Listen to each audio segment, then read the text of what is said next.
Anyway, a lot to unpack. Here with reaction, Texas Senator Ted Cruz. Senator, I know that's a lot, but the media is never going to do what I just did here, and that is play her in her own words. And what they should be doing is playing it and getting answers to every one of those comments that she made.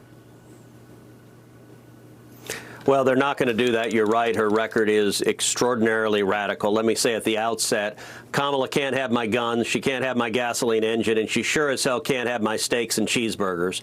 She is a radical California leftist, and to be honest, she perfectly captures where today's Democrat Party is. Every one of the disastrous policies of Joe Biden the last 4 years, Kamala Harris supports. When it comes to open borders, listen, as Republicans, if we do not refer to her every moment of the day as border czar Kamala Harris, we're committing political malpractice, because she was the one put in charge of the border. She's the one in charge of it. But as you note, she didn't even bother to come to the border. She went once to El Paso, and they cleaned it up so she saw no illegal aliens. But she never went to the Rio Grande Valley. She never went to Eagle Pass. She never went to Del Rio. And just like Joe Biden, just like the Democrats in Congress, just like Colin Allred, my Democrat opponent, they support open borders. They look at 11.5 million illegals invading this country. They see future Democrat voters. And we need to make sure every voter in America knows her record, and it's dangerous. Look, I got to tell you, coming out of the Republican convention last week, on one level I was encouraged. It's the best convention I've ever seen. It's the most unified we've ever been.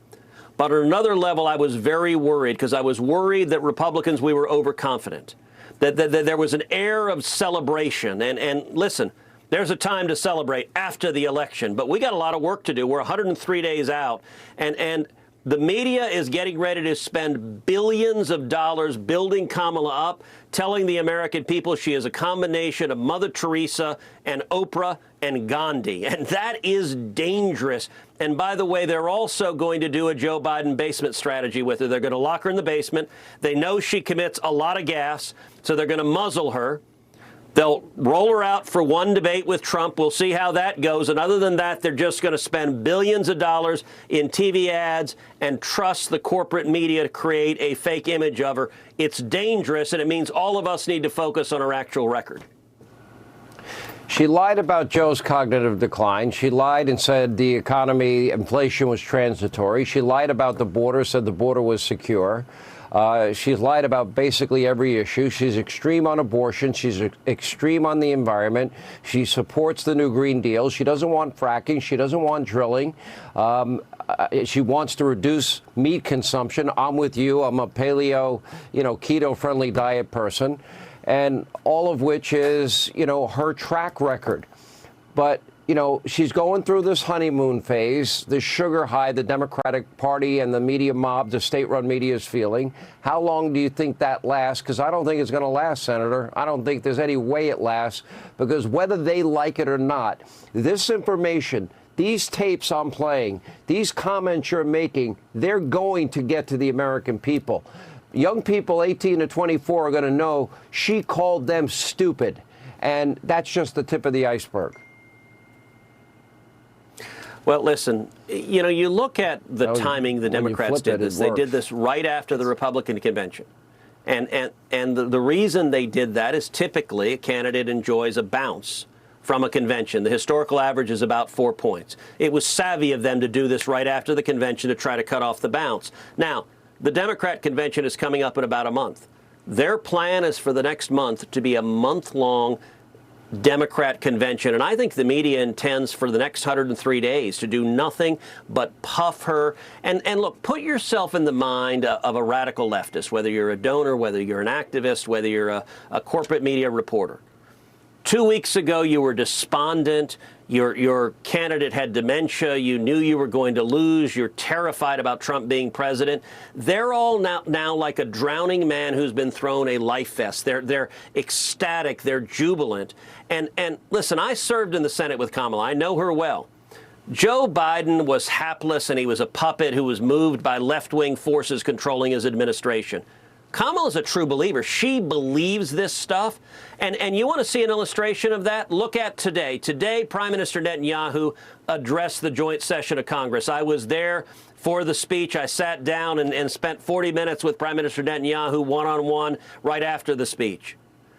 Democrats in both the Senate and House, dozens of Democrats boycotted the speech, including Kamala Harris. She's the vice president. She's supposed to sit right behind him during the speech, and she's the presumptive Democrat nominee, and she said, I will not attend. She believes in this. You want to look at the anti-Semitic, anti-Israel radical front in the Democrat Party. Kamala Harris embodies it. And I got to say, for every down-ticket Democrat, I've encouraged Colin Allred, my Democrat opponent in Texas, you ought to campaign with border czar Kamala Harris. Come down to the Rio Grande Valley, defend 11.5 million people invading this country. We got to make it about their records, because their record has been disastrous for this country. You know, in fairness to Prime Minister Netanyahu, I think it was one of the most compelling speech ever given in that chamber. Yes. And it really defined, he has the moral clarity to understand the moment and the imperative nature of our alliance with Israel.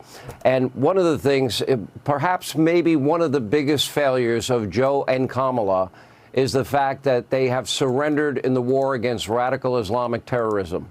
And by that, they didn't support the offensive efforts. Israel lost the equivalent of 40,000 Americans in one day, and nearly 10,000 Americans that would have been taken and held captive in one day. And not supporting Israel's right to win that war and putting the pressure on Israel the way that they have, and not supporting their offensive efforts, to me, was a complete capitulation and surrender. That might be the biggest moral failing of this administration, because if you're not going to fight, if you don't have the moral clarity to see the difference between, you know, let me put it another way.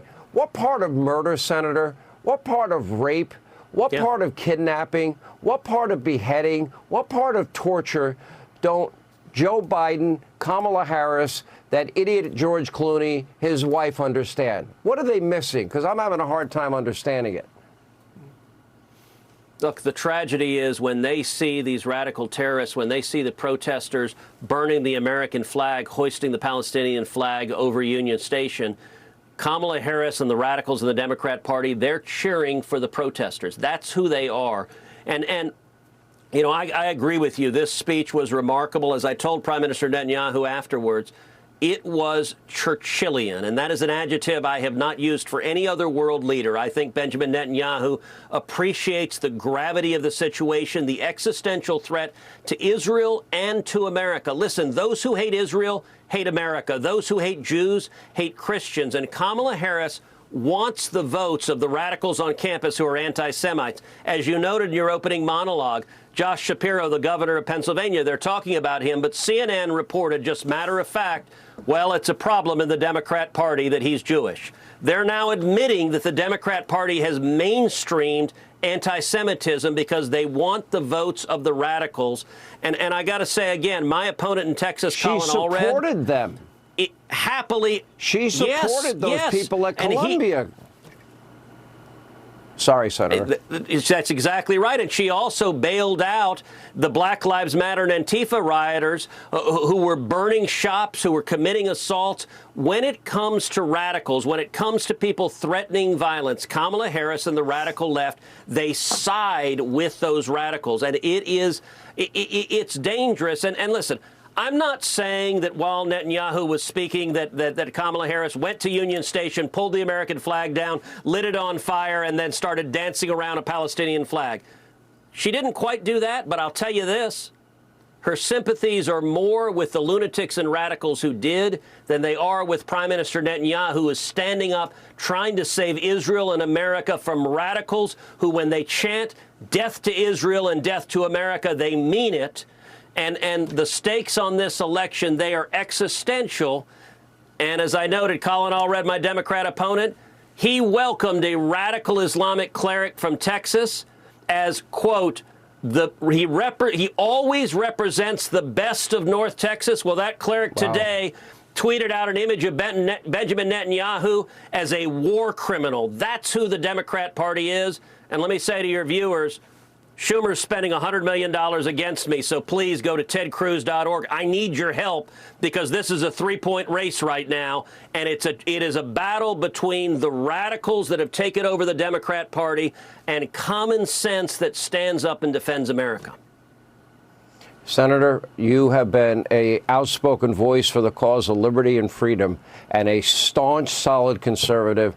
We need you back in the Senate. Senator Ted Cruz, thank you.